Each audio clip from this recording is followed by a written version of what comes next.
آپ کو کیسے دعا کرنی ہے یہ بات بھی سمجھنا ضروری ہے۔ جب تک آپ کے اندر اخلاص نہیں ہوگا آپ کی دعا کا وزن نہیں بنے گا۔ اخلاص کا مطلب کیا ہے؟ دنیا کے تمام ان راستوں سے اپنے آپ کو کاٹ کے اللہ کے سامنے پیش کرنا۔ اللہ کوئی کچھ نہیں کر سکتا، اگر کر سکتا ہے کار ساز ہے میرے مالک تو صرف تو ہی ہے۔ رسول اللہ صلی اللہ علیہ وسلم نے عبداللہ بن عباس کو یہی سبق دیا تھا، احفظ اللہ یحفظک، بیٹے میں کچھ باتیں تمہیں سکھانے لگا ہوں تو ان کی حفاظت کر لینا، زندگی کے آخری سانس تک تیرا رب تیری حفاظت کرے۔ گنتی کی 4 کلمات سکھائے۔ بیٹا پہلی بات یہ ہے اذا سألت فاسأل اللہ، بیٹا پہلی بات یہ ہے جب بھی تیری پکار، تیری ندا، تیرے ہاتھ اٹھیں، تیری نظریں اٹھیں، جب بھی تو مانگے تو کس سے مانگے؟ اپنے رب سے مانگے۔ وَإِذَا اسْتَعَنْتَ فَاسْتَعِنْ بِاللَّهِ، بیٹا اگر مدد کی ضرورت ہو تو یاد رکھنا ایک ایسی ہستی ہے جس کی مدد آ جائے تو دنیا کی کسی مدد کی ضرورت نہیں ہوتی، وہ ہستی تیرا رب ہے۔ جب بھی مدد طلب کرنا اس سے طلب۔ تیسری بات وَعْلَمْ لو ان الامه اجتمعت على ان ينفعوك بشيء لم ينفعوك الا بشيء قد كتبه الله لك۔ تیسرا سبق بیٹے میں تمہیں دے رہا ہوں، ساری دنیا اکٹھی ہو جائے اور یہ طے کرے کہ تمہیں نفع ملنا چاہیے، جب تک تیرے رب کا فیصلہ نہیں ہوگا ساری دنیا مل کے بھی تیرا فائدہ نہیں کر سکتی۔ بیٹا چوتھی بات بھی یاد رکھنا، ولو انهم اجتمعوا على ان يضروك بشيء الا بشيء قد كتبه الله عليك۔ خوف اللہ کا ذہن میں رکھ، ساری دنیا اگر اکٹھی ہو جائے کہ تمہیں نقصان دینا ہے، میرے بیٹے یاد رکھنا یہ ساری دنیا تمہیں نقصان مل کے بھی نہیں دے سکتی جب تک تیرے رب کا فیصلہ نہیں۔ یہ وہ منہج ہے، یہ وہ عقائد تھے جو بچوں کو بھی اللہ کے رسول سکھایا کرتے تھے۔ یہ عبداللہ ابن عباس 12 سالہ بچے کو یہ نصیحتیں کی جا رہی ہیں، اور آج یہ نصیحتیں 52 سال اور 62 سال کے نوجوان کو بھی اور منجے ہوئے انسان کو بھی یاد نہیں رہے۔ اللہ کا فیصلہ جب تک نہیں ہوگا اس وقت تک کچھ نہیں ہو سکتا۔ جب یہ یقین بن جائے، جتنا مضبوط یقین ہوتا جائے گا اتنی رحمتیں جو ہے وہ بے بہا برستی نظر آئیں گی۔ اللہ یہ ایمان ہمیں نصیب فرمائے۔ دوسری بات، اخلاص کے بعد جلد بازی نہ کیا کرے۔ انسان کی عادت ہے، وہ چاہتا ہے ادھر میری زبان حرکت میں آئے ادھر پورا ہو جائے۔ نہیں، ہر جگہ کے کچھ آداب ہوتے ہیں۔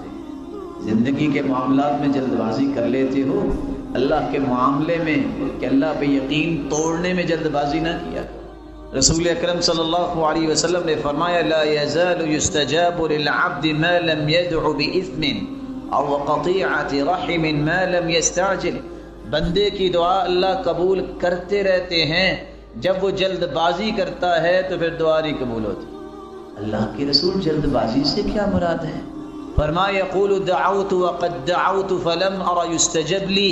جلد بازی کا یہ معنی ہے کہ بندہ کہتا ہے دعا تو کی تھی پر قبول نہیں ہوئی، پھر میں نے دعا کی تھی پھر قبول نہیں ہوئی، فيتحسر عند ذلك ويدع الدعاء۔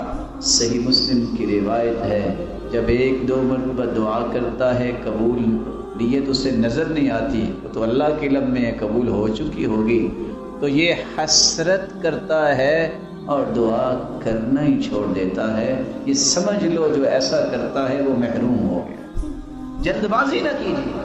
یہاں پی ایچ ڈی کرنے والے بھی ایسا کر گزرتے ہیں، ہم سے تو پھر وہی زیادہ پڑھا لکھا ہوا جس نے کچھ نہیں پڑھا ہوتا، جس کو لوگ پروفیشنل بیگر شمار کرتے ہیں۔ انہوں نے کیسے کیسے قانون بنا رکھے۔ کہنے والا کہتا ہے کہ آپ کی کامیابی کا راز کیا ہے؟ کہتے جی ہمیں تو استاد نے 4 باتیں سمجھائی ہیں، کچھ نہیں پڑھا۔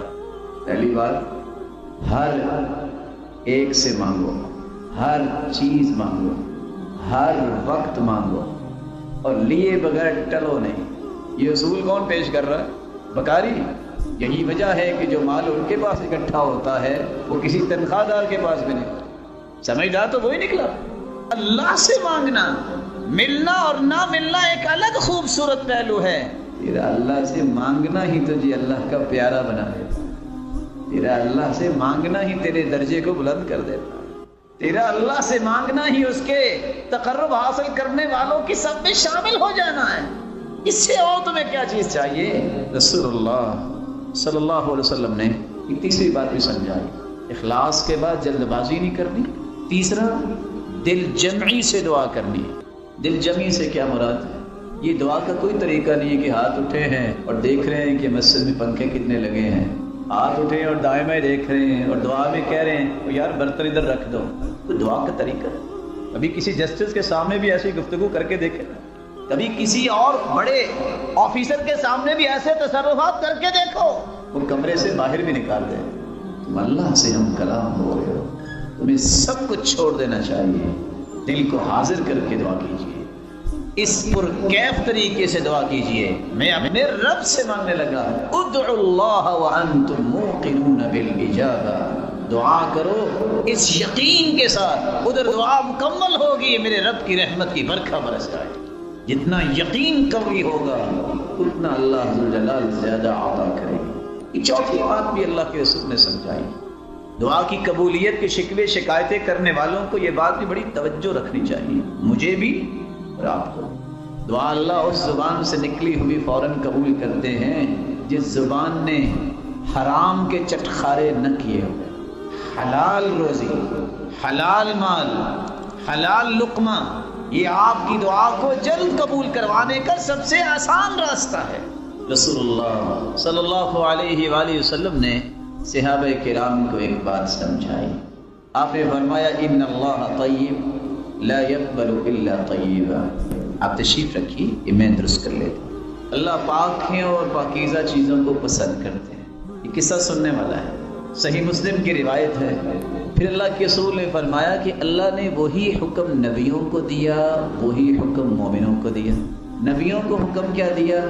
یا ایھا الرسول کلوا من الطیبات واعملوا صالحا، اے انبیاء کی جماعت حلال کھاؤ اور نیک عمل کرو۔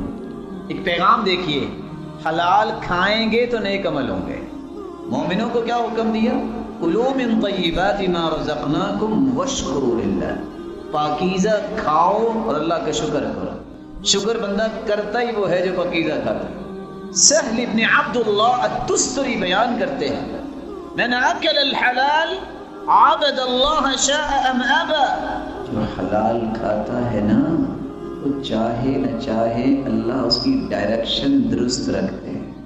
ومن اکل الحرام عصى اللہ شاء ام ابا، جو حرام کھاتا ہے وہ چاہے نہ چاہے ہمیشہ ڈی ٹریک رہتا ہے۔ یہ راز ہے، یہی راز اللہ کے رسول نے سعد رضی اللہ تعالیٰ عنہ کو سمجھایا، کہا یا رسول اللہ ادعو اللہ، دعا کر دیجئے نہ اکون مستجاب الدعوات، میں مستجاب الدعوات بن جاؤں، دعا فرما دیجئے۔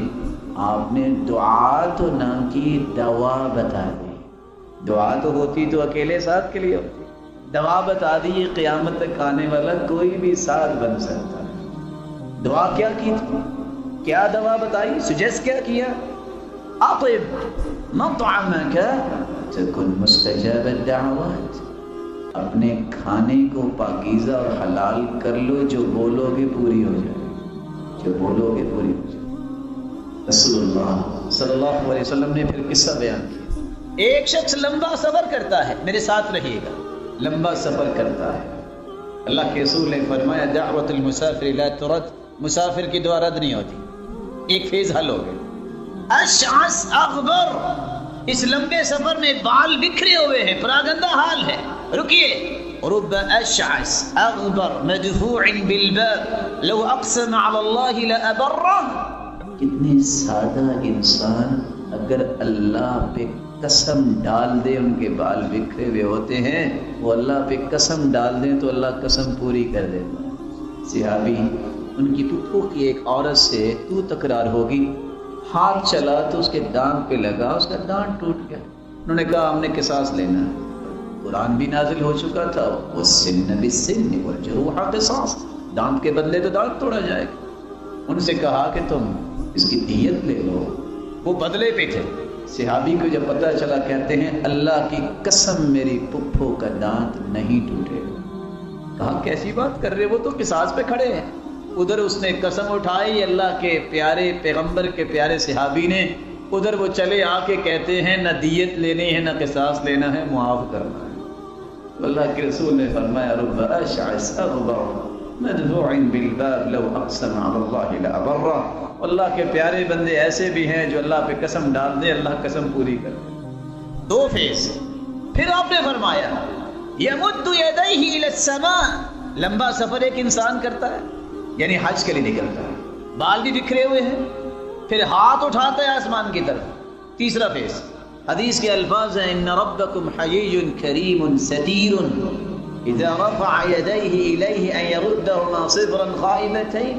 بندہ گناہ خود کرتا ہے، ہاتھ یہ بلند کرتا ہے، حیا تمہارے رب کو آ رہی ہوتی ہے میں اپنے اس بندے کے ہاتھوں کو خالی واپس لوٹا دوں، نہیں میں اسے معاف کر کے واپس لوں۔ ہاتھ بھی اٹھائے یا رب یا رب، یہ الفاظ بھی کہتا ہے۔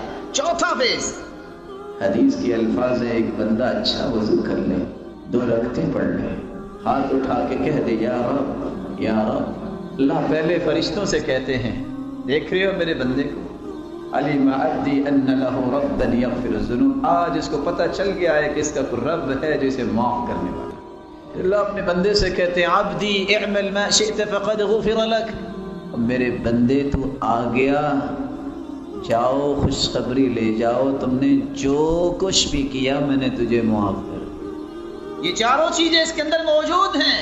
آپ نے 4 فیزز سن لیے، لیکن کچھ اور کام بھی کیے ہیں۔ وَمَطْعَمُهُ حَرَامٌ وَمَشْرَبُهُ حَرَامٌ وَمَلْبَسُهُ حَرَامٌ وَغُذِّيَ بِالْحَرَامِ، اس کا کھانا بھی حرام کا، پینا بھی حرام کا، لباس بھی حرام کا، غذا بھی حرام کی، فَأَنَّى يُسْتَجَابُ لِذَلِكَ۔ اگر یہ 4 چیزیں ساتھ ہیں، خواہ وہ حج پہ نکلا ہے، خواہ اس نے ہاتھ بھی اٹھائے ہیں، پراگندہ حال بھی ہے، یا رب بھی کہتا ہے، اللہ کے رسول فرماتے ہیں اس حرام کے لقمے کے ساتھ دعا کیسے کریں؟ حلال لقمہ بہت ضروری ہے۔ اخلاص کے بعد جلد بازی نہ کیجیے، حلال کا خیال کیجیے۔ اور ایک 4تھی بہت ضروری بات، اللہ کے رسول کا فرمان ہے جو تم دعائیں کرتے ہو درود نہیں پڑھتے، وہ دعا تو آسمان تک پہنچتی نہیں۔ تمہیں آسمانوں تک دعا کو پہنچانے کے لیے سب سے پہلے اللہ حضر جلال کی تعریف کریں، پھر اللہ کے رسول صلی اللہ علیہ وسلم پر درود بھیجیں۔ وہ مسلمان کیسا ہے جس کو اللہ کے ذکر کے بعد اللہ کے رسول پر درود بھیجنا پسند نہیں؟ اس قدر اللہ کا احسان ہے جس نے اپنے پیغمبر کے ذریعے سکھایا کہ درود کثرت سے پڑھو گے تو اللہ زندگی کے سارے غم بھی دور کر دیں گے اور سارے گناہ بھی معاف کریں گے۔ یہ 4 پلرز ہیں انسان کی دعا کی قبولیت کے: اخلاص، یقین، حلال توشہ، دعا میں رب کی تعریف کے بعد اس کے محبوب پر درود بھیجنا، تب جا کے دعا کی ایک بلڈنگ تیار ہوتی ہے جس بلڈنگ کو دنیا کی کوئی طاقت گراتی نہیں ہے۔ اللہ اس کی تعریف ہی کرتا ہے۔